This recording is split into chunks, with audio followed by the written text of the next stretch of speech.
ជួយច្រើនไหมគេណាបងណាឃើញអត់ខាស់ហ្មង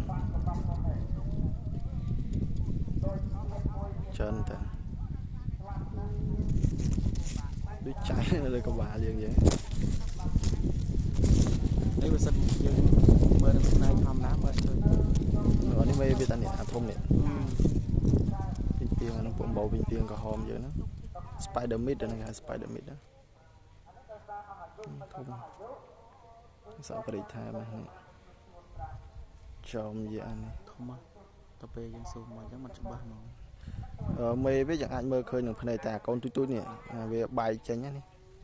ស្បុកវាដូចមូលដូចពងខ្យងហ្នឹងតើហើយជក់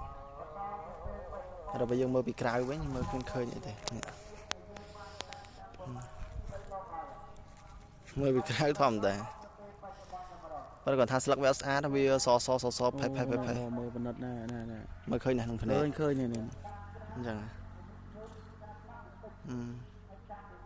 អឺបាទ